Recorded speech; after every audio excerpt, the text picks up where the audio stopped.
Hey everybody, what's going on? Rob Cesternino, your Cesty Bestie. I'm here. We are ready to talk about the Mallory's Tea Party, maybe a historic night in Big Brother history, and I'm so excited to get into it all. We got a great guest here with us tonight. We're so excited to have with us from Big Brother 23.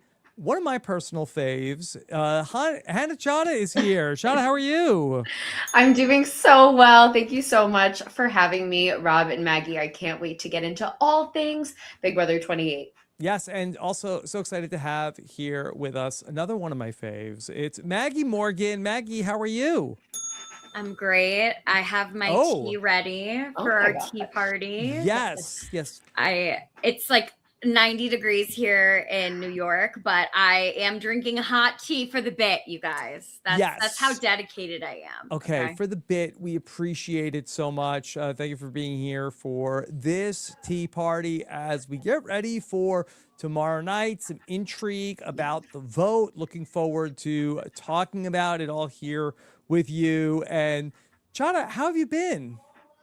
You know, Rob, I have been well, still in school. I feel like that has been my update for the last 5 or 6 years, however long I've been doing this for, but I'm almost done. So that's really exciting. Yes, of course, Chaddha does a great job podcasting about Big Brother herself over on the Heavy Crown Network with all of my friends over there, with Tiffany and Big D and even Claire now. And so I know you're locked in on this season, and I'm looking forward to getting all your takes about all of this. Maggie, what do you think? Did the tea party live up to the hype? No, in my opinion. Like all of the hype in general about it, like Kamu hyping himself up was like so lame and embarrassing. But like I think actually tonight, like when we go back and think of this season, this will be like lower on the list of exciting moments. I believe there's the best is yet to come, because I kind of feel like this is now the culture of the house, where you get everybody together and you do a big planned thing and a big call out. And I kind of foresee more of these moments down the road, because it started with Devens. Now it happened with Kamu. Like, I think this might be a house meeting-y type of house. You know what I mean? And I thought that Jason really handled himself super well, to be like quite honest. So it wasn't as explosive. You didn't get the like excitement of the explosive, you know, like shock and awe of it. That's just maybe my opinion. Yeah. Chaddha, I'd love to get your reactions to the tea party and how it got presented. Yeah, so similarly to Maggie, I had higher hopes for it. What I'm not a big fan of is house guests trying to manufacture moments so that they either get asked back, so they get more screen time, so they can get an invite to the challenge or the traders or whatever have you. It just reads as very transparent and phony. And while Kamu was delivering his lines, and yes, I say his lines because I feel like I could tell he was struggling to memorize and recite his monologue as it was happening, but like Maggie said, I thought Jason handled himself with a lot of tact, grace, strength. He didn't stutter over his words. He was able to respond to each of Kamu's point. But the issue is that Jason's game has been blown up so many times. His credibility has been shot. He really has no leg to stand on. And I'm sure we'll get into this. But even though he would probably be a better asset to the other side and coming after the Toolshed Alliance, no one can trust anything he says. So it's kind of over for him. Yeah, we got all of his diary rooms also in this episode. And on the one hand, you sort of, you like where he's coming from, where he's desperate, you know, he's willing to say anything to anybody. But I do think that he kind of has that reputation of that he's a bullshitter. Like, he's going to say whatever he needs to say. He's a messy bitch, Rob. Yeah, a messy boy. He's Devens. He's a messy boy. He kind of gives me like Devin from season 16, not in the same way, I thought you said Devens. No, not Devens. Yes, not Devens. Devin from season 16. Yes. Just really messy, really chaotic. Daughter. Right, Devin has a daughter. Now, Yes. see, but I kind of feel like in my memory, and I've never gone back and rewatched Big Brother 16, but from my memory of that, I feel like that like Devin was like Delulu, whereas I don't get that Yeah. Jason is Delulu. I get that Jason is just going to yes, he'll tell every single person on the block that yeah, oh sure, I'd use the veto on you. He'll tell every single person, yeah, I'm working with you, and you know is just like it doesn't mean anything, and I feel like that. I want Jason to stay, but I'm worried that people feel like yeah, a promise from Jason isn't worth anything. Exactly.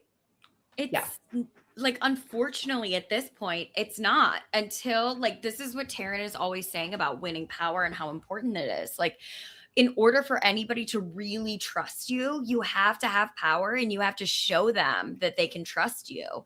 And another way that you can show people that they can trust you is you keep their secrets and you don't go around telling people their secrets. And Jason got called out last week for doing that. So I think it's just, unfortunately, he's in a position where, like, if he wins the BB Blockbuster and he's able to be HOH next week, I think that he can be in pretty good shape. He can set himself up well. He can, you know, align himself, show people that he's a good ally, that he's an ally that you want. It's just right now when he's in this position of having no power, like he can't prove that he would be loyal or that he would be somebody that you could put your faith in. You know, it's just really hard, the hole that he's in right now. And there is a way out for him, but it's narrow, you know? Yeah. I'm interested to know how do you think that, because this is a season where, especially with the vote, we're very interested in how people are coming off. Chaddha, how do you feel like that the pots and pan or the teapot came off? Did you feel like that? Because when we look back and we think about Evil Dick was a big fan favorite who did it. Yeah. Josh Martinez, also 2 for 2 winners doing this. Yeah, so I guess that does prove, you know, you can be a chaotic force in this game. You can be messy, you can be dramatic, and you can still come back from that. However, I do think it's really important to note that Evil Dick played in 2007, I believe. And even Josh Martinez, like, yeah, he's a relatively recent winner, but so much has changed since 2017. I don't know if Jason can bounce back from this. I think part of Big Brother is just being a good roommate, being someone who's pleasant to have around in the house. And it does seem like he's getting on a lot of people's nerves with this teapot thing. Yeah, well, you know, there's two things there where it's like his reputation in the house, but his reputation with the audience. But Maggie, I feel like that he is speaking truth to power. Isn't that going to be something that helps him with the audience? I think that he came, like I said, I think Jason came off very fun this episode. Like, I also, Rob, how dare you forget that Rockstar did bang some pots and pans for her daughter's birthday. Yeah. And she's not a winner. But I think that Jason, like, if the thing is, I'm the furthest thing that you could possibly be from a casual. So I don't really know the way that they feel. Like, we need to get Melissa's mom on the phone to figure out how she feels after this episode. But like, I think that Jason really came off well in this episode. I thought he held himself very well at the tea party, basically being like, it's you three, plus Drew and Barrett. You guys were in the room when you guys went against Rome. Like, what else am I supposed to do? And I felt like he was not, like, he was being very publicly attacked, but he wasn't immediately like getting super heated. He was really holding himself together and was just like, well, do you expect me to not play the game? Like, yeah, you're pointing out that I'm playing Big Brother. And I also thought that the pots and pans, like, it was done like in a lighthearted way, you know, like he's like, Kamu, I have some tea for you. Like, he's not running around. Yeah. And maybe he was annoying Haley a little bit, but he wasn't, which we like. Exactly. Like, he wasn't being openly disrespectful with it. Like, I felt like it was more a fun bit than anything. And Kamu also, like, wasn't, you know, super offended by it. Like, Kamu was kind of having fun with it too. Like, I felt like, from a casual perspective, it's like, oh, he takes it really well when he got punched down on in the episode. And he like made a really fun TV, like lighthearted moment of it. Why would we not like him? you know? I'm so sorry, to clarify, I meant the perspective of his housemates, not the Yes. perspective of the audience. Oh, yeah, sure. Like, I wasn't sure if they found it annoying. Although Angela seemed like she's like, now this is Big Brother. She Oh, liked Angela. She loves to Angela. say that this is Big freaking Brother. And brother. Yeah. This is the amazing freaking race. Yeah. I hear that so many times. Maggie, how did it go over with the high school? We know Haley didn't like it, but for everybody else, did it get on their nerves? I think a lot of them, especially the ones who are not in the red corner, thought it was very funny. Angela, when there was a conversation between Taylor and Angela where, Angela and Lala, where they were talking about it, and Lala was like, yeah, he's not going to do it anymore. Like, he put it away. And Angela was like, that's really good because it was funny for a moment and then it wasn't funny and then it was funny again. And Lala looked at her and said, well, I wasn't there for the parts where it wasn't funny. I think that a lot of the people who have an issue with Kamu and with the red corner thought that it was very funny. Sure. But I also think he didn't overstay his welcome with it, Rob. Like, I think he read the room overall and knew, when maybe people were super into it and when they weren't. Yeah. Okay. Could we talk a little bit more about the setup for the tea party? And I really want to get the sense of like, what did we miss here from the episode tonight? And Maggie, could you like set the stage for the tea party a little bit? Well, I think the problem is that the tea party was the length of the episode. Yeah. Like all of that 40 seconds of awkward silence where then Melody says like a group of crows is a murder. Like that was unbearable. Also, when Taylor got up and left, like everybody sat there for so long that she had to return to the group. And when Devens says this is like top 3 most awkward moments of my life, I believe him because it was painful. Oh my gosh, it was so painful. You want to talk about somebody who can't read a room, it's Kamu because like he just, it was silent. Everybody just kind of like sat there. Jason would say something, Kamu would say something back, and then it would stay silent. And you even saw in the episode, Kamu was like, that went great. I feel like it was great. And people were like, that was horrible. That was a horrible experience. Yes, which I am so happy that we got that from them in the episode because while watching feeds as they were kind of recounting the event to one another, people were hyping up Kamu. And of course, this was before the renom ceremony happened. So you don't want to trash talk the HOH right before he's about to make a replacement nom. But I was like, oh my gosh, are they really eating out of the palm of his hand still? But I'm glad that Dee and a couple other people were like, this does not reflect the best on Kamu. And he's just increased his threat level in this game. So I was glad that we got that from the DRs in this episode. Yeah, you definitely got the sense from Dee that she wanted to gas him up because she wanted to see this have some blowback onto him. But Chaddha, I'm interested to know, I'm trying to think back from Big Brother 23. Were there ever any moments like this in your season? No, definitely not. But I think my season... Not even in the Frenchie era? No, we didn't have a single house meeting during our season that I was awake for. Maybe I was sleeping. But our season again was and continues to be an anomaly. Like we are very kumbaya. I know a lot of fans have an issue with that, but it certainly made it more pleasant and peaceful to play the game. I think the closest thing to something like this happening was, I guess the tense moment between Kyland and Xavier, which involved the house because the house was only 4 people at that point. Yeah. And then Tiffany and Big D had their moments going back and forth. Yeah. I was about to say the only moment that I can really remember was when Big D and Azza went upstairs with Brittany. Oh, yeah. And that was like awkward, but it wasn't really, it was nothing like this. Obviously there was no like game call out. It was just like a game of chicken, basically, between allies. But I do think it's so interesting. Like now we are kind of, I think every season house guests talk about production, of course, but I feel like in recent seasons, we're starting to hear house guests break that fourth wall a bit more. Like they're talking about being asked back onto Big Brother. They're talking about the challenge. They're talking about the traitors. Whereas back in my day, we just didn't have as many shows to go on. Like, Options. yeah, like you went on Big Brother and you were really grateful and maybe you talked about Amazing Race, but like that was pretty much it. The Challenge USA didn't even exist back then. I'm And really you aging know what? myself. And But Chaddha, you know what? yeah. Your cast was so awesome. Like everybody has gone on, you know what I mean? Like Yeah. everybody's gone on to do other things or also like be podcasters. Your cast was so great. You started the trend. Maybe, but I feel Mhm. like in recent seasons, especially on this season, I'm hearing a lot of them be like, oh, I want this moment. They're talking about Big Brother All Stars. They're talking about the Traitors. They're talking about these shows. So I am wondering, like, is this really just to take up screen time? Yeah. I don't So know. are you saying that you feel like that this is what Kamu's motivation was, or it was a number of different things for him, or specifically it was for the airtime?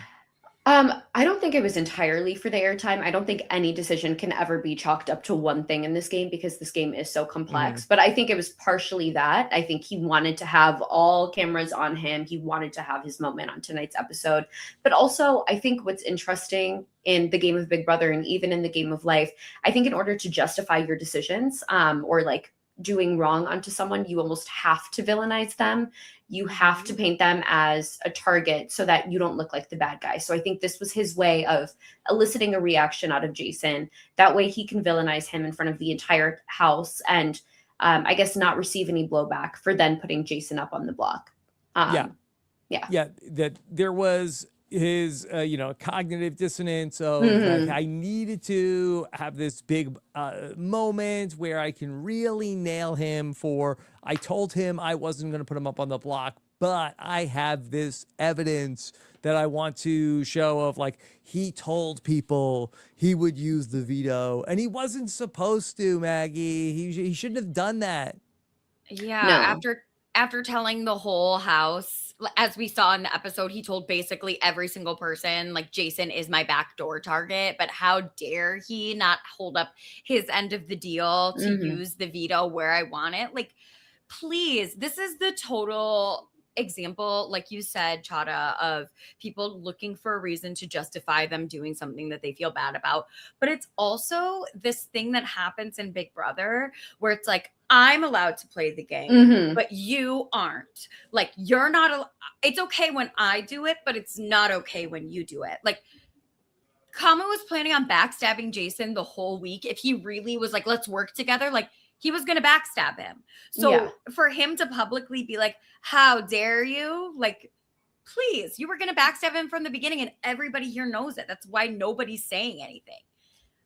Maybe he's bringing honor and integrity to the game of Big Brother. At the Big Brother. we just had that. I think it's on Survivor 50's on right now. Yeah, I mean, hypocrisy at its finest, but that's why I love Big Brother, because it like, you could teach an entire psychology class on Big Brother. It exposes all these tropes, but it's and I don't, like, of course, you just kind of piggybacking off of what you said, Chaddha, like the psychology of all of it, because look, Kamu's nominations make sense if you look at who he's aligned with.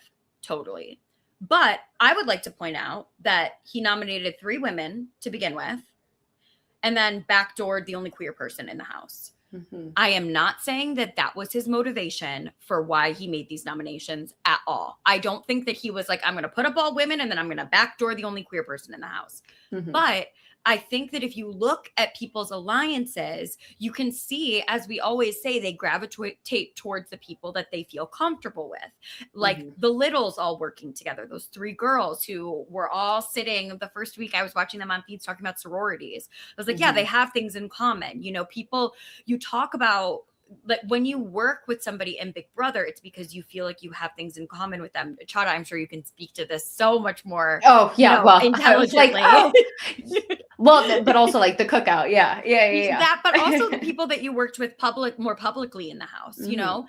But I think that, like, this is just something that we all have to be aware of, and something that, like, the conversation around this as Big Brother has progressed into, you know, the era where they had the 50% BIPOC initiative that has seemingly been rolled back a little bit. Like, I want to make sure that we don't stop talking about this, because I'm not saying that Kamu did this because he doesn't like women or anything like that. I think it's just telling that the people that you are, the types of people that you choose to align yourself with. And maybe this is an opportunity to look more outside of that when you're in a house where you're locked away with a lot of people and you could really learn from other people.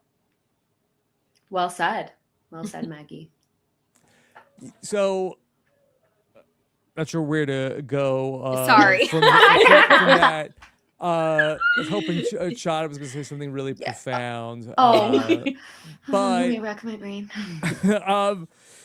Yeah, I guess. Why don't we go back to let's go to where we started with the initial nominations, and we ended up with Lyric and Mallory and Lala being on the block. And in the first half of the episode, I thought that we were going to start to see the beginning of a Lyric hype edit. Mallory, Maggie, I've heard you on the live feed updates talk about how you two are a lyricist. I am. I feel like that I really last week was starting to see, like, I thought that I had very high hopes for what Lyric could do in a post-Rome world. And I thought that we were starting to get the beginning of some Lyric hype going into her winning the veto tonight. Hard agree. You were the first person to say publicly on the network that you were a lyricist, I feel personally. And you coined the term, but I had I did feel like that. I thought that she was the one person on that other side that I thought, like, she has the upside to be an iconic Big Brother figure. I think that a big reason for that is that she is not, like, she doesn't have a huge ego, it seems, within the house. She's fine with people thinking that she's dumb or that she can't compete, or that, like, that's okay with her, that if it serves her, And I think that, like, she's clearly not dumb. After watching tonight, she can very clearly compete. We just got to get her to stop mentioning Rome in these DRs. Well, okay, Chaddha, I know I saw you on Chat BCC that you feel like that's yes. Go. What do you have to say about Lyric? Sure. Okay. Well, first of all, shout out to Chat BCC. I'm in Chat BCC. Rob is in Chat BCC as well. BB28.chat. I mean, it's wild how many Big Brother alumni are there talking about every single episode. And as a super fan of Big Brother myself, or maybe just like a very, very, very large fan who has also played the game, it's like my Olympics. It's like my Coachella of Big Brother. All of your favorites are in that chat, so definitely check it out. My thoughts about Lyric. Okay, well, first of all, I know that the DR is feeding her lines to say about Rome. As someone who has played the game, I keep mentioning that. I remember when I lost someone I was very close to, the DR would keep asking me to mention that person's name, and so I wouldn't be surprised if that's what's happening to her too. I am loving Lyric in a post-Rome era. After the fall of the Roman Empire, she's rising from the ashes. Lyric is someone who from the beginning I thought showed a lot of promise. I felt like she was going to be the complete package, and alas, she found herself in a showmance. You guys, I'm sure, have talked about this before, but the reason why I don't like showmances is because often the two players become distracted and they take their eye off the prize, and it's no longer interesting for me as a viewer to watch two people who clearly are not 100% focused on the game. And also, I think in the edit, I mentioned this in Chat BCC, the young woman who's in the showmance is often reduced to their membership of said showmance, regardless of how much they're strategizing outside of the showmance, regardless of the bonds they're forming. We saw this with Holly and Mickey jump scare. I know, trigger warning, Jackson, Mickey, but Holly did so well. And yet I don't remember really anything that Holly did outside of being in a showmance with Mickey. So that is another reason why I don't like showmances, especially for the young women playing this game. I'm really excited to watch Lyric. As you said, Maggie, she does not have an ego. I think that's really important because this game is all about managing people's this game is all about knowing what people's perception of you is and being able to manage that super well. And it seems like she's very in tune with how people see her, and she can kind of manipulate that. So Lyric is one to watch for sure. And the fact that she voted Rome out stone cold. I'm obsessed with her. I didn't know that lyricist was a thing, but sign me up. I have a comparison of Yes. lyric that Ooh, has not who? really been made yet. Like people are saying, I've been saying online, like Allison Irwin, and maybe if she ends up in another romance. But I think that she's a little Franzel-esque, where like she's fine to be like, oh me, you know, oh little old me, don't look over here. And yet she like can maybe lurk in the shadows. I don't know that she has the like sort of throw somebody else under a bus like ideas that maybe Franzel does, but she got Devens to use the veto on her last week. Like I think that is prime to show you the self-preservation that she has. I really think that she has huge upside, and I do think that if we start to see like infighting within this other side, this majority alliance, Lyric might be the one who like kind of slithers her way through. I can easily see her making like a final 5, final 4 situation. I just think she's willing to like try a lot of different things to be able to. So I think that she is very self-motivated, and I think it really worked out great for her that they got rid of Rome and kept her. And I think that she's sort of seen a little bit kind of like a wounded bird and doesn't have Rome around anymore. And she was so good in the veto competition also. I think she had the 2 highest scores out of anybody that went. And so I think that she could be like, I was a little nervous this week, Chaddha, that she could potentially be on the trajectory of now she's going to be on the block every week. And now we're going to nominate her. But she was so good in the veto that I'm wondering if people might think twice about putting her up in the block.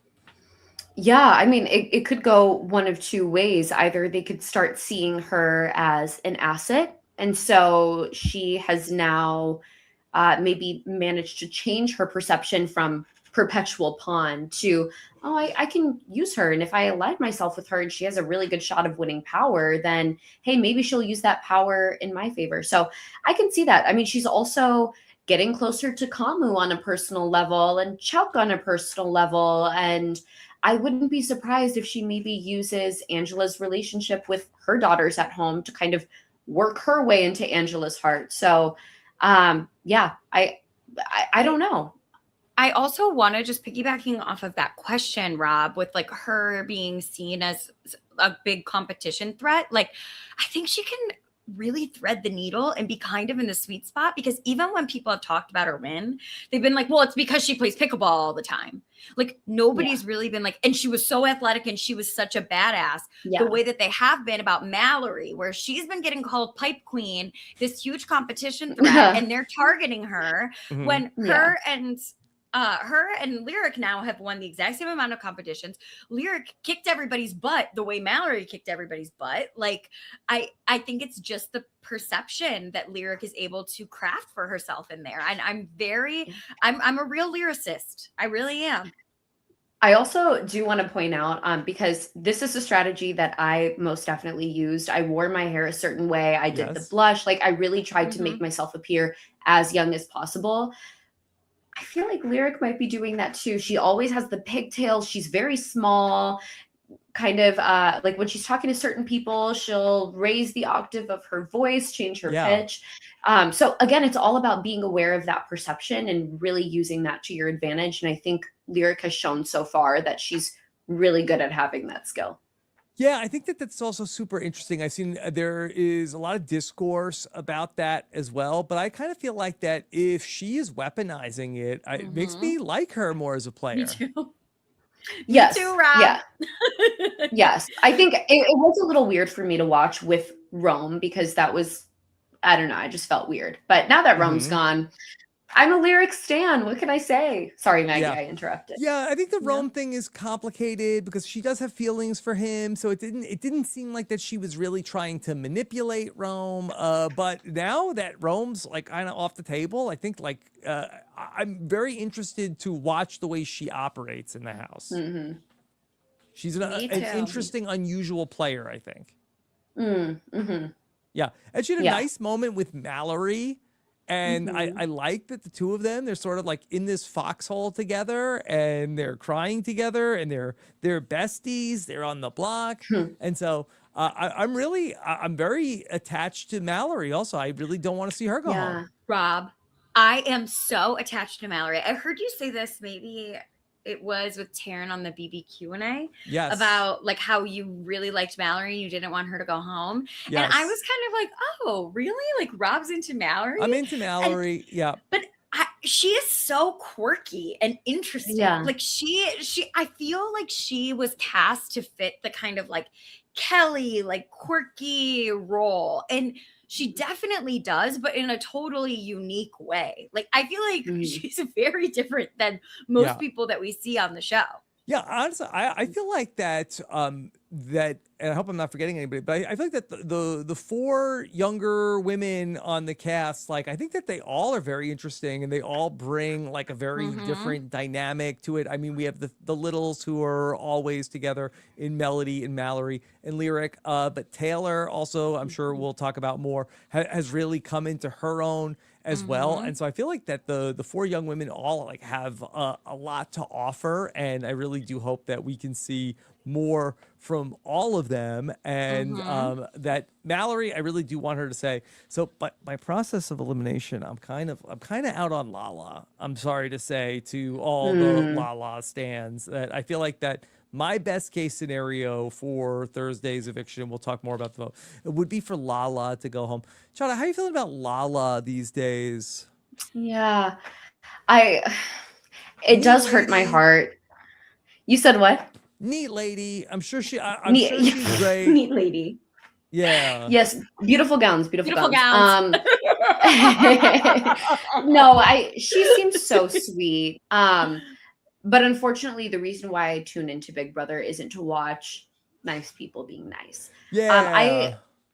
I was hoping for a Vanessa or a Tiffany type player. Tiffany's downstairs, by the way. She'll come up in a second to say hello. But just even looks wise, she very much gives Tiffany with the blonde braids. And she's older. She has wisdom, life experience. I really thought she was going to use that in her toolbox, and that hasn't necessarily come out yet. So I think I have the same position as you, Rob. But Tiffany is an anomaly in that she is like such a young soul, and that there was like you would not have known that there was an age difference between Tiffany and some of the other players on your season. And I know that Lala is an older person, but it wasn't a fit where she was too much of the mom, and Tiffany is a mom, but she's not the mom, and that's such a key to success on the shows.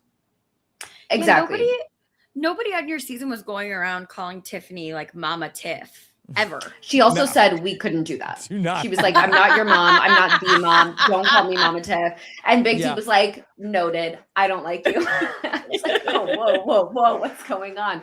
But yeah, and I'm so glad that she did do that, because I think that wouldn't have necessarily cast an unnecessary target on her, but she just didn't want to be that archetype all season.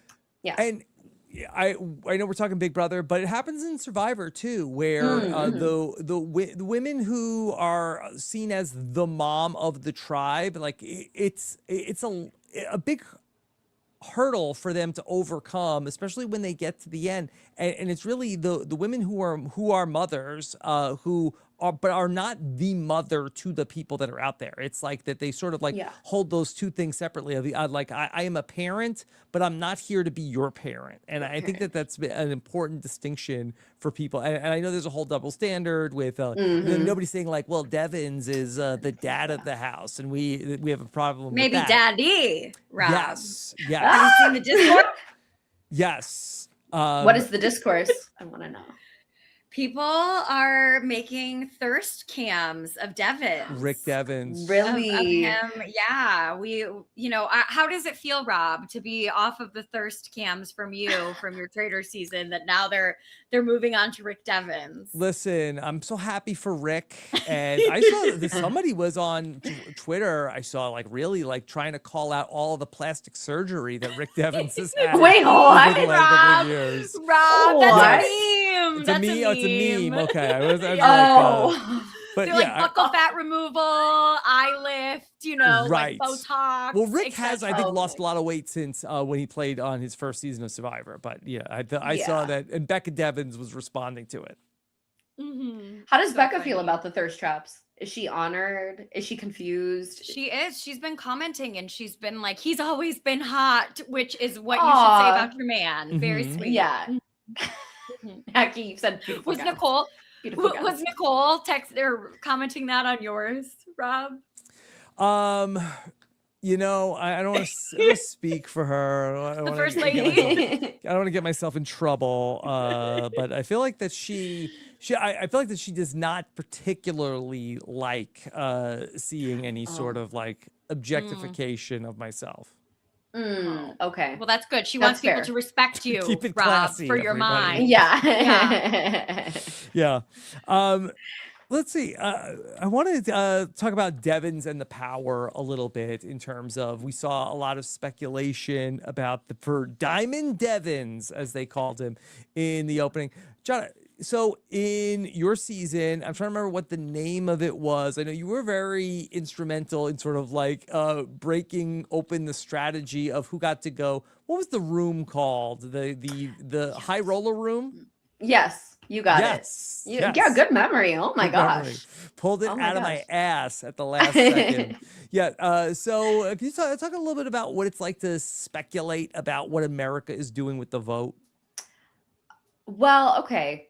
My season was unique because the cookout was in possession of all of the information in the house at that point in the game. And so Sure. we knew exactly how much money America awarded to each person, who could play, who couldn't, etc.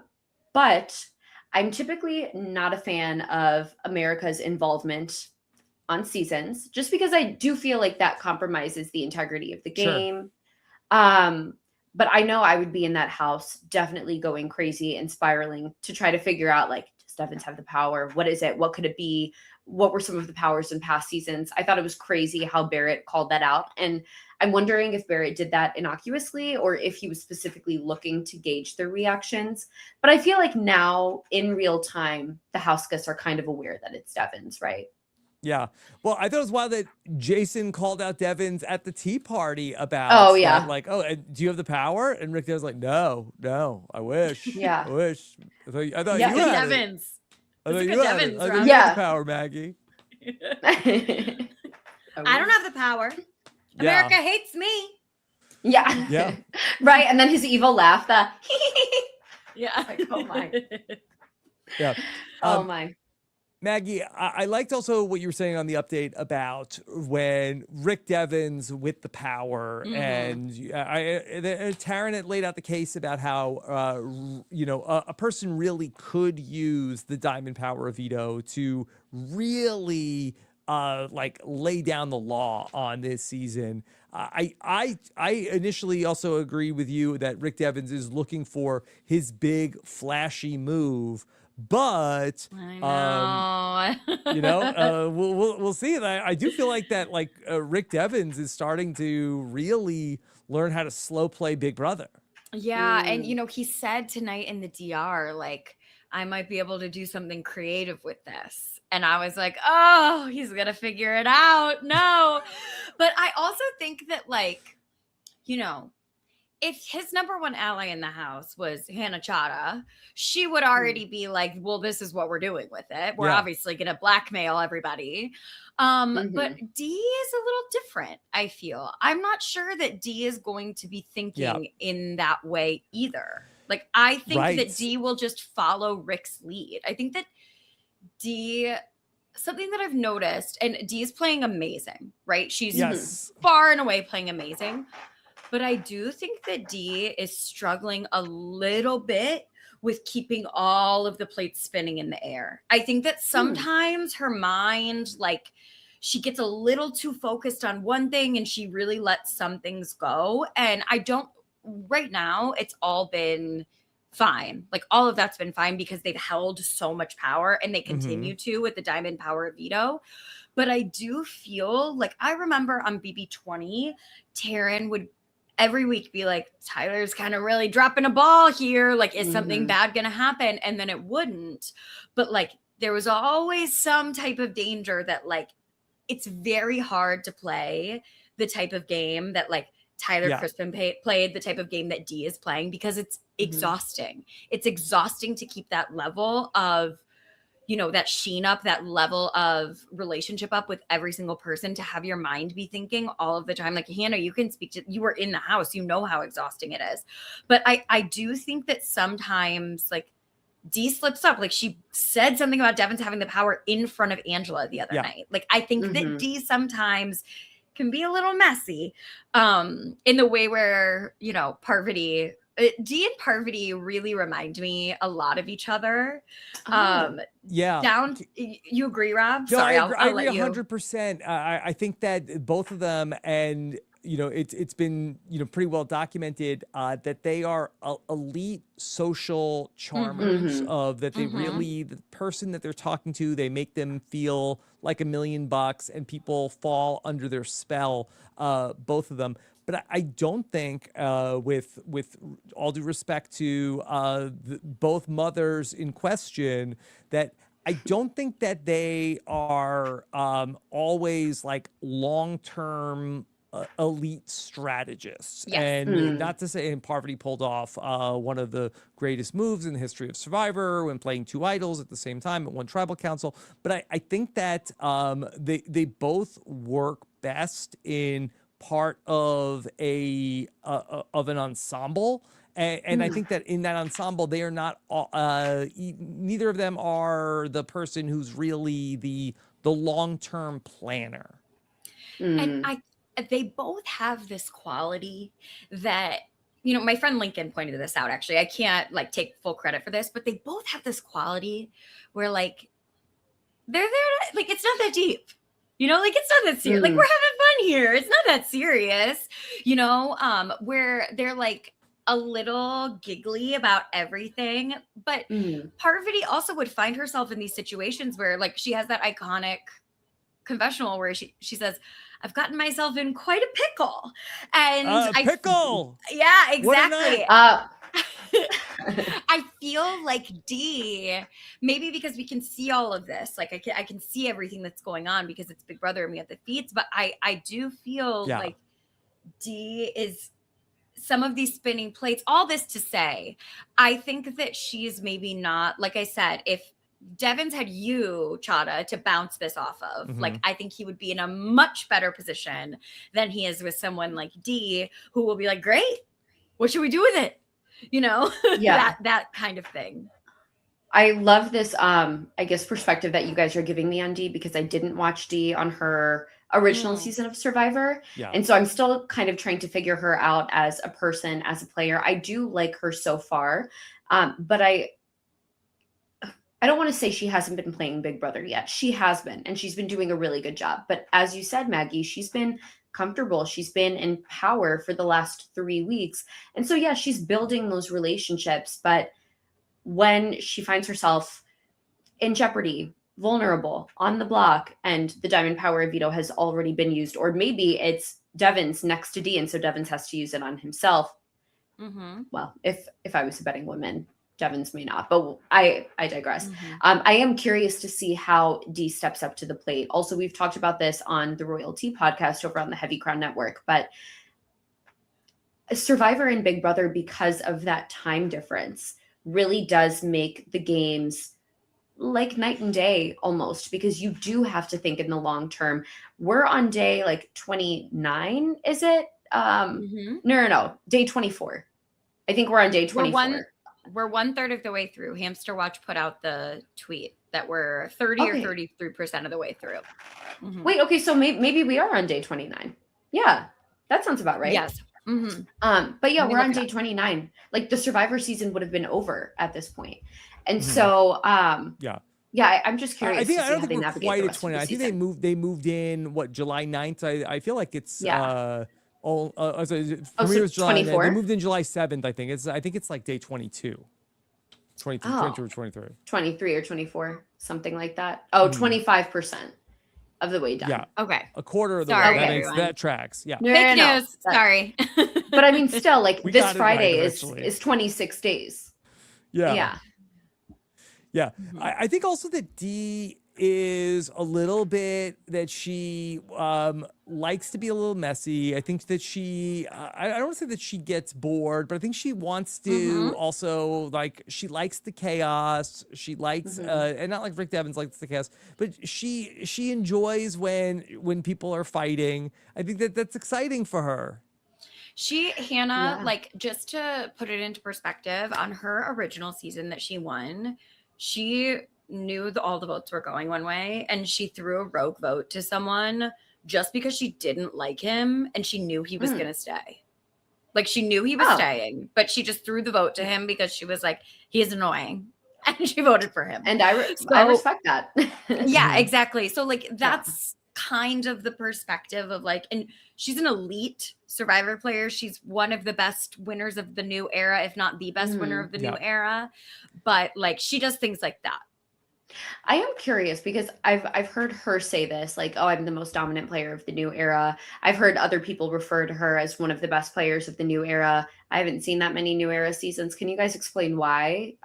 That's the general consensus. So that she was part of a group where a lot of the new era winners have kind of played from under the radar. They're sort of a little bit discounted early on, and they're sort of where in new era Survivor, a lot of times the biggest threats get taken out. And so you've seen a lot of people in the new era sort of just win by just sort of like being, making one big move right at the end, and they're the winner for the season. Where Dee was the first person in the new era to be part of a dominant alliance that stuck together, that didn't really start voting out their other people from the alliance or voting out their number ones just to make a resume move. I think she won 3 individual immunities, so she's also quite a comp beast also. So she has this elite social game.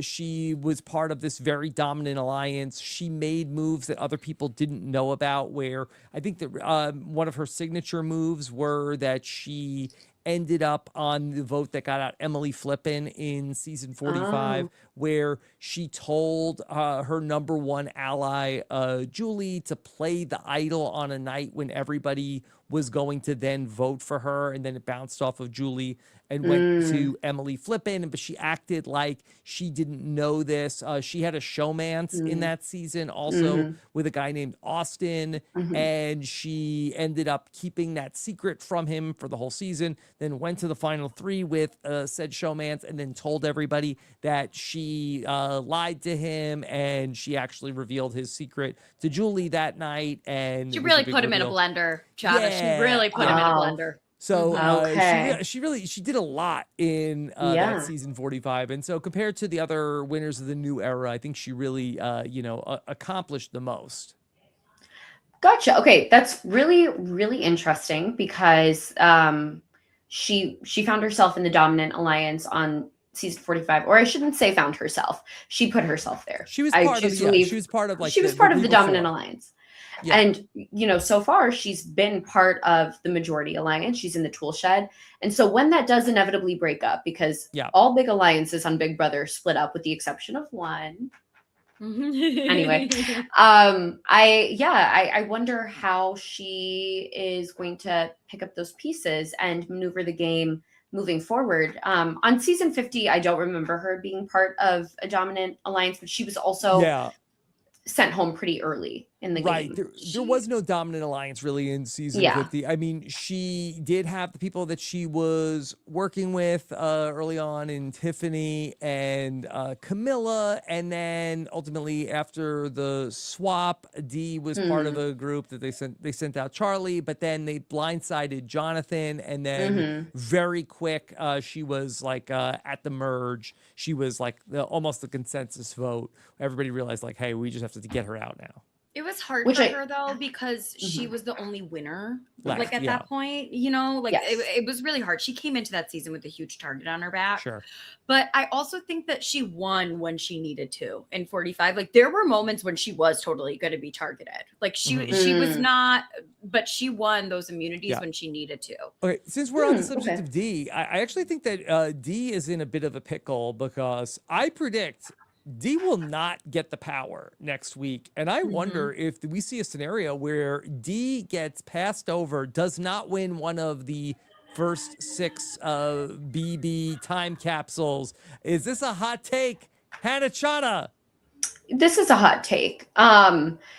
Jason might get the power next week, but if Jason goes home, I think it defaults to Dee. And if she doesn't get it next week, I feel like she gets it the week after or the week after. What do you guys think? Well, I think that that is the conventional wisdom, but I think that if she's part of this big alliance, and I think that the audience eventually sours of the big alliance, Angela and Rick already got their power. I think that the audience is going to start to side with some of the underdogs in the house, and I'm not sure if people will continue to vote for Dee against trying to help out the people who are the underdogs. I know that Dee has her fan base from Survivor, but as we're seeing, you know, we saw with the first couple of weeks with Jason, the people aren't necessarily coming over to watch from the other show. What do you think, Maggie? Yeah, I mean, I totally agree with you. But again, like, okay. I feel, like I said, I'm like the least casual person. So I'm like, no, Dee, like I wouldn't vote for Dee. I would vote for, there's plenty of people I would vote for. I would vote for Lyric. I would vote for Jason. I would vote for Mallory. But like, I don't know what Melissa's mom thinks. You know, I don't know. No, they were Melissa's mom was very high on Dee after the first couple episodes. Exactly. So, I don't know, but I just think that the audience that's voting for these things are going to start to side with the underdogs, and I think they're going to want to start to give the power. I know Drew didn't get a lot tonight, but I think that he was somebody who could potentially have gotten one of those powers. Jason is in the mix. I think that Lyric is starting to be in the mix. Mallory. But, you know, the two that I think will 100% get the power, Yash, Chuk, maybe Haley. Yeah, so I mean, count them out. So I guess that is the point of like, are there 6 people that the could Dee get like the 5th or the 6th? I don't think that Dee will get the power next. You know, Hannah, that reminds me of the season BB20, how they did those like power ups. Yes. Where you voted, like the person who was talked about the most got a good thing, and the person who was talked about the least got a bad thing. Yes. Like, I loved that because I remember being like, oh, great. People like know that they're boring and that people aren't, you know what I mean? And it actually ended up going to people who ended up being like a really big deal on the season. Like Fessy got one at one point. Who like, Fessy is an iconic big brother who flipped, you know, like iconic for bad reasons. Yeah, Rachel got one. But pardon? Rachel got one, right? Oh, yes. And Haley got one too. Yes. Haley had to like read things in the middle of the night. Yes. Okay, so, you know, maybe tides will turn for Chuk and Yash. But we did get one Chuk sighting in Chat BCC. I was like, do we have proof of life from Yash? Or, sorry, from Chuk? And we did at the end of the episode. Chuk went to after Jason went and said that, hey, I want to get the 3 icons out. You got Chuk, who I do think that indignant Chuk is the best version of Chuk, where he is like, can you believe he went to me and said that? And so I felt like I had seen Chuk a couple of weeks ago on the live feeds where that he was talking to Devens about how bad Yash was at the game. It's like that really gets Chuk animated when he thinks somebody is being bad at the game. Well, that's great. Maybe one day we'll see it on the episode. I actually, we did. It was tonight. That you're right. I forgot. I hate that though. I hate whenever people feel like they can play BB God. That's something that happened on my season. Every summer I'm reminded of just how much I hate about this game, but it's not like I hate the game. I just hate a lot about it and the way that people play. It really gets me animated and riled up. Can you tell as I'm talking to you? Yeah. Well, can you expand on that? What happened that made you feel that way? In tonight's episode? No, in general, what's your origin story with this? Oh, well, summer of let's go on the timetable. Back to July, August, September, whatever of 2021. I just remember within the cookout, specifically the cookout men, there was a lot of chatter about like, so-and-so deserves this because so-and-so is good. You guys sipping your tea. So-and-so, oh, my light. Oops. But so-and-so doesn't deserve to be here because they haven't contributed and they're bad at the game. They would use verbiage like that. So I think the reason I remember why I that hate well. hearing that. Okay, so I'm not crazy. No. There's a clip of me talking about that actually like has been around for a while. Yeah. And you know, specifically. It was often in reference to the women of the cookout, never in reference to the fellow men. So I think when I hear stuff like that, it's partially me getting triggered and then partially me just getting mad about like, well, who died and made you the BB god? Yeah. That's it. That's my origin story. Yeah. The moment I always go back to of like somebody acting like BB God was in BB28 when Jack would like tell Kemi not to put her water bottle in the fridge and stuff. Yes. You remember that? Yes. Rob Yes. is like dying. Yeah. Like that's what I always go back to. And like I do think Nicole literally told Kemi once, like, what does he think he's God? Like what's happening here? Oh my gosh. May that season never find me. May I never find myself in a house like that season. Yeah. Chaddha, I'd love to get your take on Drew, who is here she is. Wait, Did Tiff, you I'm hear? gonna do this. Can you hear a little? Hi, Tiff. No. Hi, Maggie. Hi, Tiffany. How are you? Well, hello, Mr. Rob has a podcast. How are you? Yes, doing great. How are you doing? Oh, I'm doing amazing. It's been a long time since I've talked to you. Yes, and British accent. you sound totally different now. I know, I had to do a show called Destination Accent. I kind of left there and I kind of came back with an accent and now I'm Tiffany. Just ignore her. She'll go away. No, I'm just kidding. Go away. No, I got it. How are you Thank holding Tiff. your light? This setup is amazing. I love it. So I just want to know, how does Hannah get on RHAP as a podcast? Like, how do I get on RHAP? When do you want to come on? Yeah, well, text me. Have your people talk to my people. I'll text you directly. It's Big D. Yes. Big D. I just came to say hi. She told me you guys were filming, and so I just wanted to come say hi. Maggie, you are looking really auspicious over there. Oh. Thank Yeah. you. I've been hanging around Big She D said, for a "Is that a word?" I've been hanging around Big D too much. Thank you so much for saying that, You're Tiff. welcome. Love you so much. Can't wait to hear your thoughts on this episode on my. your guys' podcast this week. Anybody want any tea? Yeah, TIFFANY. ANY, like Yes. the company. Like the company. Like the company. Bye, That's right. Tiff. All right. Love you. But Chaddha, I want to get your take on Drew, who was not in the episode too much tonight, but is always the topic of conversation in the BB28 house. What are your Yes. thoughts on the interesting Drew? Ooh, okay. Well, I will say I found out that his name was Drew a couple weeks ago. This whole time I've been calling him Martin. But I'm now aware. I don't know why. Who's But Martin? I don't know, but people would talk about Drew in the chat BCC, and I thought it was a bit that they were doing. So then I was like, Tiff, there's not a Drew in the house. And she was like, yes, there is. And I was like, is Chuck's first name Drew? And she was like, no, the kid with the hair. And I was like, I thought that was Martin. So anyway, I am now caught up on Drew. I know his name is Drew. I am so sorry to Drew's parents for the misnomer. What do I think about Drew? I think Drew to me is, I don't want to say trying to play an Andy Herron game from BB15 because I certainly think he's less active in spreading information than Andy Herron. But I think that the game he is playing where he's sort of in the middle, I mean, Jason called him out at the tea party. We didn't see it on the episode, but said, hey, do the middlemen want to say anything in reference to Drew and Barrett? So he's in the middle. He's aligned with everyone. Eventually, he will have to pick a side and what is emerging as a split house. And I just think the constant running around kind of telling so-and-so what the other party said about them, that is not a sustainable game because in Big Brother, you are playing 24/7. Even when you're in that diary room, chit-chatting with production, you are still playing a game with them, against them. There's really no time to rest. And I just don't know if Drew can keep this up.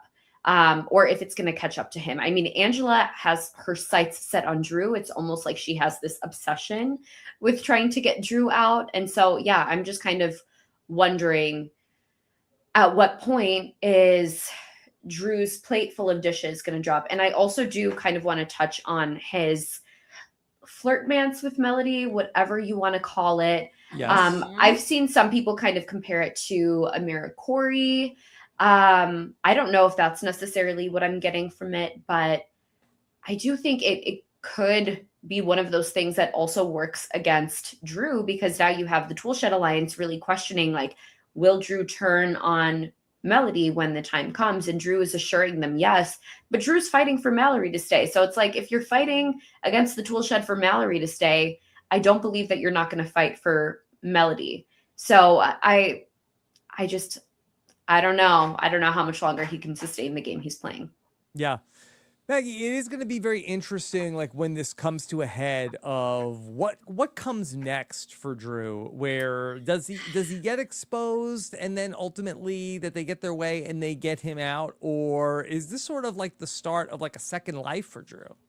I don't know. It's stressing me out, though, Rob. I have to be honest. I don't like this. I believe in him. I think he's going to be okay. I think he's in this for the long haul. It's just really hard. Like, I think that it's hard as a fan to watch the like slow moving like car crash and know that it's really not Drew's fault in all of it, but also like knowing he's culpable because he's not really seeing what's going on. I'm really happy to hear that you have faith, Rob, because I think what I was kind of alluding to like early in the episode with the call out last week of during the veto of Rome and the call out this week of Jason, like I think that this will be a big explosive either ceremony or house meeting moment where Drew's exposed party happens, which is like very sad and tough and is stressing me out because I don't want that to happen to him. But if you think he can rise from the ashes, Rob, I feel more sure. I feel like you and I, Rob, are always pretty aligned. We're simpatico, I think. Yeah. So I trust your judgment there. I think I'm just starting to get like really nervous because I do think that the like Ronnie comparison, like that was making me be like, no, you know, like, that's the bad tough. version. But Chaddha, what do you think? If all this stuff that Drew knows about everybody comes to light and all of his double dealing gets exposed, do you think that he can get out of it? Yeah, I mean, never say never. I just know that when Angela has her mind set on something, she does not let up. And Angela has been tossing out Drew's name, tarnishing Drew's name, stepping on it, spitting on it. She's kind of gotten D on board to her madness when it comes to Drew, aka Martin. So I think it's going to be an uphill battle for Drew, but thankfully, you know, you have the veto and you have Blockbuster. So there may come a point where Drew saves himself so many. Oh my God. I don't know why. He looks like such a Martin to me. Maybe he looks like a young version of Martin Short. I don't know. No.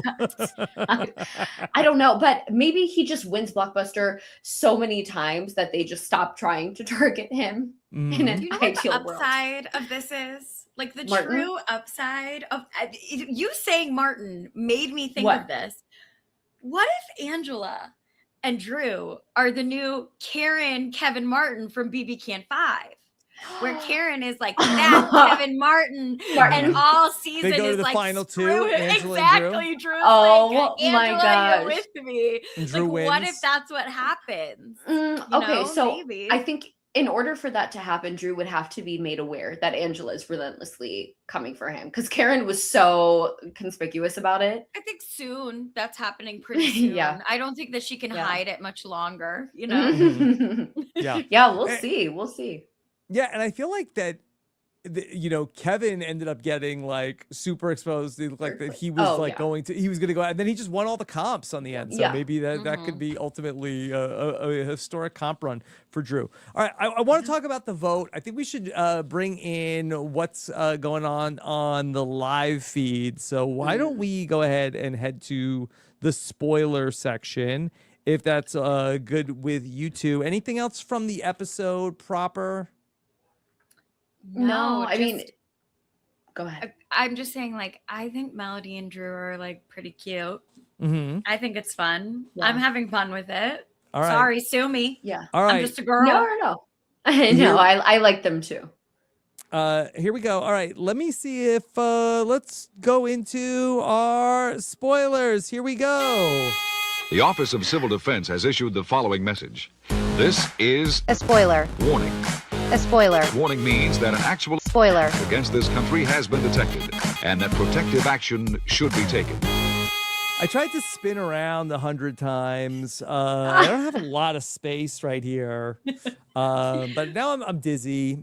But we'll get into what's going on with this vote. And, you know, there's some intrigue where we're heading into Thursday. I know Waffle Wednesday was a little slow to develop. People were saying, okay, hey, do something. Maggie, where do we stand right now? We're not sure, really. Like, it's really looking like a true split house right now. Like, if Jason wins that blockbuster, I don't think that anyone will know what's going to happen because I have a bit of a theory. So right now, this is where the votes fall. Let me try and go over this with you guys. It's for Mallory to stay. The votes would be, so they would be, these people are voting out Lala. It's Barrett, Drew, Melody, Lyric, Jason, and then they would need Taylor. Oh, sorry. No, there's one other person. I'm missing Yash? someone. Yash. Yes. And Yash is definitely voting for Mallory to stay. They would need Taylor to make it a 7-5 vote. Taylor is really unsure. And today she started going around saying, no, I'm voting to keep Lala. Like, I can't do that to her. She's my girl. Like, I think I have to vote to keep Lala.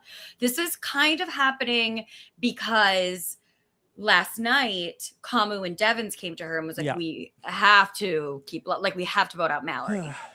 But Taylor, we know from last week that she'll throw a rogue vote in. And she's already been talking about, after she's like, all right, everybody, I'm voting for Lala. I'm voting for Lala to stay. It started to be like, you know who might vote for Lala to go, though? Haley. She's been talking about how she doesn't like Lala. Haley might be the person that you guys should talk to if you want Mallory to stay. Like, for my game, maybe that's a good idea. Haley. And I think Taylor. Because she's like, oh, I'm so glad the vote's not coming down to me. She keeps being like, I'm so glad the vote's not coming down to me. I think Taylor might be setting up Thog for to get blamed for if I the didn't vote even flips. put those two things together. That is my theory. That is based a on the brilliant theory. That's so good. We'll see. Yeah, because I feel like I hate that Taylor sort of, she had this plan to have the tethers with the M&M, and then she sort of just got like roped into now that like she feels like, hey, I got this alliance with Devens and Kamu, but I feel like that they're just guilting her into voting the way that they want her to vote this week. And she's been very vocal since this afternoon, saying like, I am voting for Lala. Like, I am voting for Lala, like to stay. I'm voting, you know, I'm going to vote out Mallory if that's the case. But she keeps saying to people like, Haley is maybe the vote you can get if you need it. And I think only because she is sneaky like that. And last week she was able to pull it off and be like, I don't know. So maybe we'll have to hear what Taryn says in the morning. This is not Taryn verified. Okay. Maybe he'll get on the update and be like, that's not true because of X, Y, and Z. But this is what I think Taylor's cooking with. And listen, it might be the case at, 7:55 Big Brother time that we're recording this podcast, and it might not be the case in the morning. Exactly. Yeah. But that's kind of my take on where everything lies. Dee and Devens and Angela all had a meeting earlier today, and Devens was like, okay, so are we like really pushing for Mallory to go, or are we just gonna let things happen? Like, are we just and Dee was like, no, I think we have to, like, Kamu has to be the one to push. She was like, we encourage Kamu to push, but like Mallory's got to go. So even Rick was kind of like, should we back off? I don't know. So I do think that there's a lot, there's a lot that can still happen, in my opinion. Okay, so are we kind of expecting this vote to be a 7-5? Maybe, but also something, you know, people could pull each other, you know, in the hours before and be like, we don't have the votes here. We don't, like, the people who are on the bottom, like, could maybe get spooked in some way, you know, and be like, we have to vote out Mallory. But the thing about Mallory is, like, she's going hard. Okay. She's going hard for her votes. The problem is right now, she just really thinks she has Dee and Angela, because Angela all week has been like pumping her up and gassing her up that she's going to like work, that it's going to happen.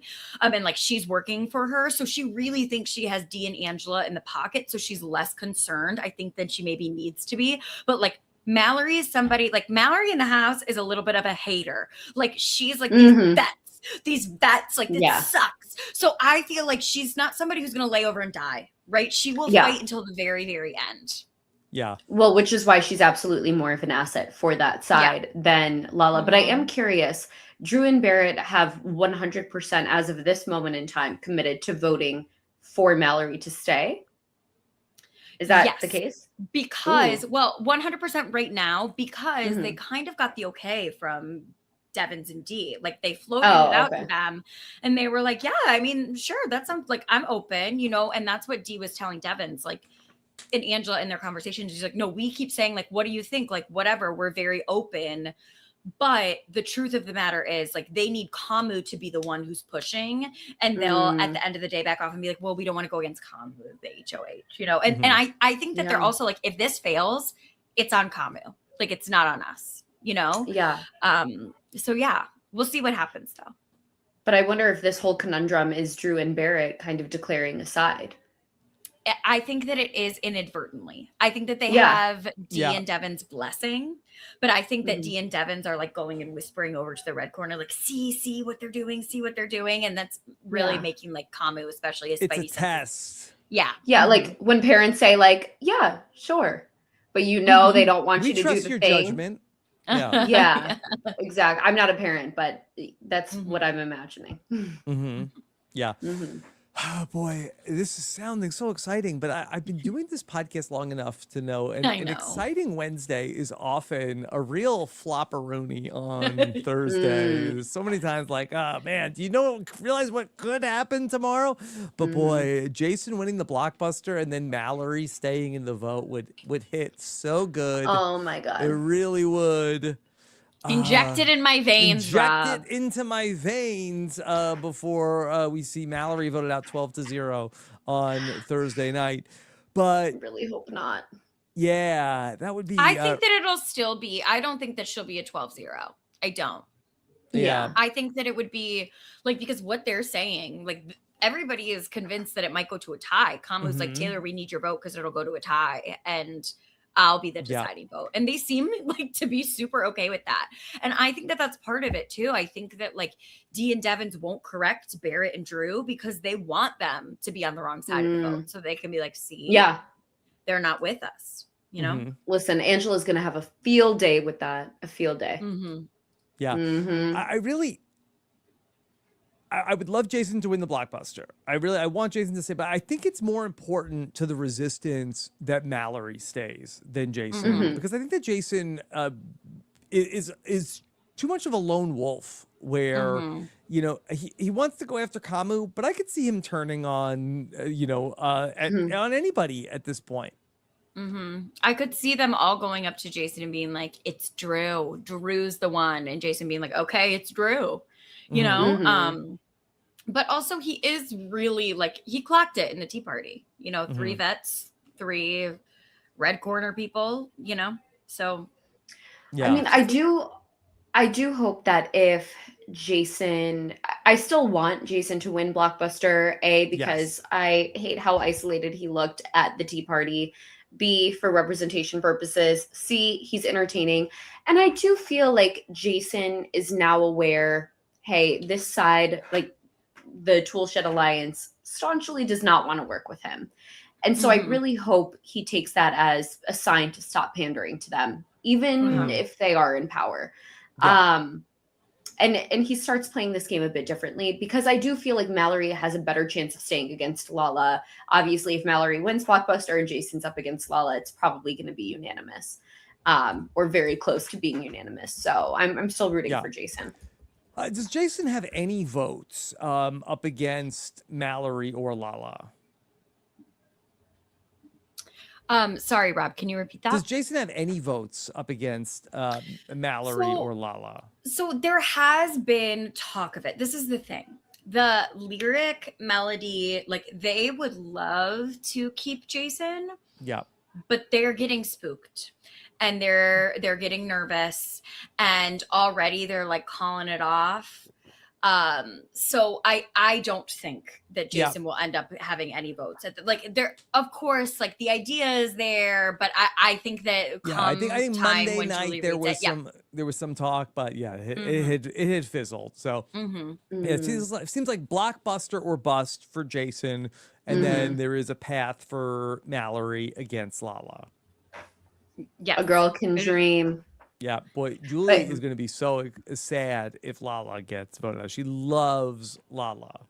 Yeah, I mean, I'm going to be sad too, but less sad. She'll be okay. Julie will be okay. I think she's ready. Yeah. We need a halting hex. No, I'm just kidding. I'm just kidding. Yeah. All right. Maggie, is there anything else of note to talk about today from Big Brother? I don't think so. I feel like I've been talking everybody's ear off for an hour, 15 minutes. Yeah. Thanks for letting me just go. Yeah. Okay. No, love hearing from you, Maggie. Chaddha, is there anybody else that we didn't get a chance to talk about that you have any takes on? Yes, Yash Giesling, Chuck Kirby, Haley Levasseur. Where were their mentions? No, I'm just kidding. Haley, Chuck, Yash, if your families are watching this. Yeah.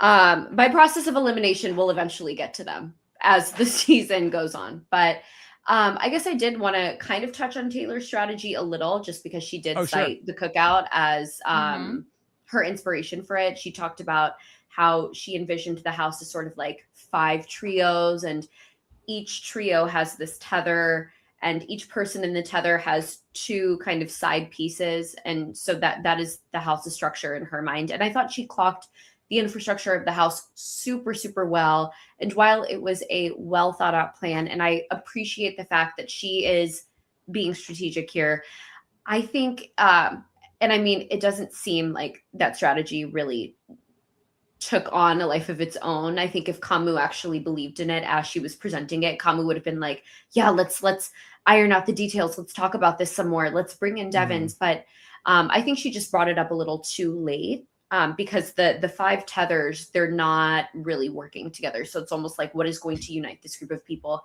And also managing one person in the cookouts plan was already difficult enough, let alone managing 2 people. So A for effort.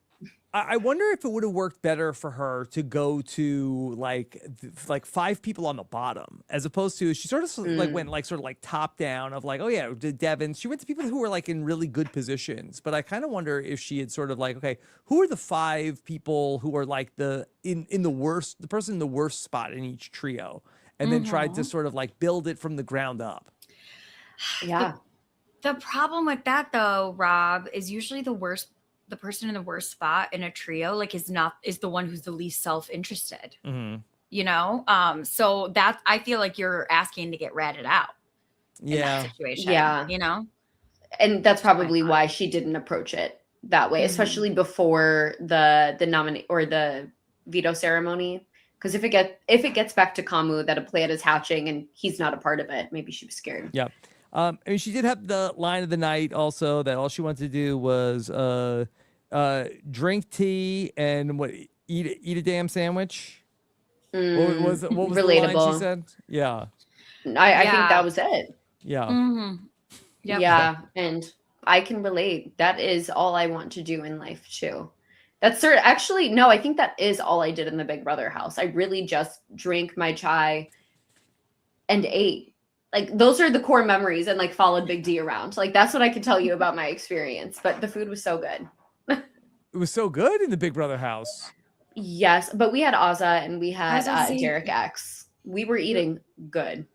I had night. Ozza in there. Ozza was like unreal. No, she was like cooking up. She was taking air and like making like souffles from it. It was the craziest thing. She's so talented. And DX too. DX is also a really good chef. And Big D will tell you he is part of that group. He was not, but no, he would literally like take sauce from the fridge, not even warm it up, not even put it in a pot or a microwave, nothing. He would open it up, dump it in a bowl, boil some noodles, al dente, borderline undercooked, and be like, dinner is served, take off his bandana, slap it on the counter, and be like, I slaved away for you all. You better not send me home. And I just remember laughing so hard with like Tiffany and Claire. He was really my source of entertainment that summer. And then Ozza kept me fed. So that was BB23 in a nutshell for me. Yeah. I love it. All right. Well, Chaddha, thank you so much for all that. I love it anytime you're here. And please come back anytime. Looking forward to I'll be catching up with everybody by you next week. Yes, we're doing a play date. Stay tuned, guys. It's going to be super, super funny. I really hope that we don't scare Rob away. Rob is like, Scenario is coming back. Rob's Scenario from Amazing Race. Yeah, I forgot about that. Okay, all right. Like, So look for that next week. In the meantime, over here on RHAP, tomorrow the Summer of Stein is happening. What do you want to hear Eric talk about? Go to robinswebsite.com/Stein to get things in the hopper on the Summer of Stein. Then, of course, we got so much going on over on Patreon all season long, including the mailbag that Maggie mentioned. Every week I'm talking to Taryn. We're taking your mailbag questions, robinswebsite.com/BB mailbag for that. Plus, we're breaking down the winning percentages for all of the players all season long. Find out who's up and who's down every week. Can I say, Rob, I'm loving that podcast because I really feel like a lot of your Big Brother content is more focused on like the silliness of it, or like it's less, you know, you do so much strategy heavy stuff for Survivor. I feel like you have more fun with Big Brother. And I feel like the percentages that you and Taryn are doing are really making you get in the weeds more. And I'm really loving that, hearing your perspective. Yeah. And it's very fun to be able to sort of like, you know, I've listened to Taryn all week and sort of then read the tea leaves of like, I'm taking from what you're saying every day. This person is going up. This person's going down. So it's a fun podcast over on Patreon. I will also be live at 4 p.m. Eastern this week, 1 hour later, because I promised my kids I would take them to Spider-Man opening weekend. So I'll be at a 12:20 showing of Spider-Man, and then back here for the Q&A if you have a Spider-Man question. Be sure to check out the slop. Also, Chappelle was on fire on the slop from Tuesday night, so very fun episode of the slop last night. Also, we have tickets are on sale for RHAPCon. We just posted the schedule of events for RHAPCon coming up later on next month, August 26th to the 28th. Also, we started something very fun over on the Survivor podcast feed. Mike Bloom and I have been going on a Survivor time trip. We're talking with iconic survivors about their famous episodes of Survivor. We talked to Kelly Wentworth on the episode, Kelly Wentworth, where she played her idol and blindsided Andrew Savage. Check that out over on our Survivor podcast feed. All right. Chaddha, what can you tell people about the Heavy Crown? Oh my gosh. Okay, so you guys over at the Heavy Crowd Network, we have a couple different shows. Right now we're doing the Royalty, which covers shows like Big Brother, Survivor, Traders. We're going to be doing Destination X. Simone and I covered our season of Amazing Race. Simone will be covering Amazing Race season 39 with an unnamed co-host. You guys are definitely going to want to check it out to find out who it's going to be. And then Tiffany and Brayden are covering live feeds. We have Outhouse with Big D, Tommy, Sure. Heisam, and Jimmy. So there's a lot happening. All your faves from Big Brother and more. And we just like to laugh, have a good time, and sometimes talk about the game. But it's really fun over there. So thank you, Rob, for having me. Thank you, Maggie, for having me. Yeah. Yeah. Anytime, Chaddha. And then Maggie, what's coming up for you? Yeah. Well, first, I'm like so excited that Simone's going to be covering The Amazing Race, because I thought you guys were so wonderful on the show. Thank I you. literally think, like, I tweeted, like, you guys seem like just like the sweetest sisters ever. I loved Oh. watching you on The Amazing Race. If people haven't checked out your season, like, go watch now. It's such a great season of the show. It was so fun. Thank you. I am watching Big Brother. I'm in these BB streets. So I'll be back next week for a live feed update. I'm around. You can find me on Instagram and TikTok at MLMorgan_, and then on Blue Sky, just ML Morgan. Whenever I say tweet, I mean, like, I Blue Sky. I just don't know, like, how to say that. I'm not on Twitter. But okay. Yeah, Okay, that's okay. just to clarify for everybody. I'm not in the bad place. But yeah, that's kind of what I'm up to. Yeah. I'll be at RHAPCon in August. All right, So see you in very a couple of weeks. Mhm. Yeah, Maggie, you did the live feed update on Saturday. I was in the car with my sons listening to it, and my older son, both my sons are watching, but my older son Dominic is very into Big Brother. Chaddha, that Big Brother 23 was his like introductory season into Big Brother. Wow. But Okay. he was really horrified that you said on the live feed update that Kamu told Lyric that she was eye candy.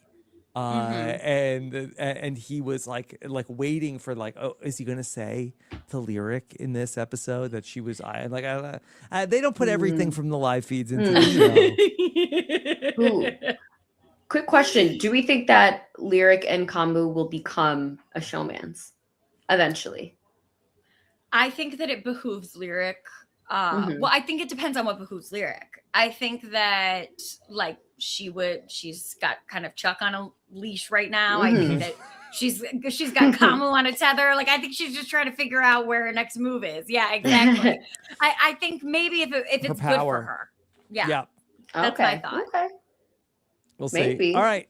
Thank you so much. We got a busy Thursday coming up. Taryn has the live feed update, Summer of Stein, and then a big eviction night coming up on Thursday right here on RHAP. And then I will have an exit interview coming up on Friday as well. Thank you for joining us. Take care, everybody. Have a good one. Bye.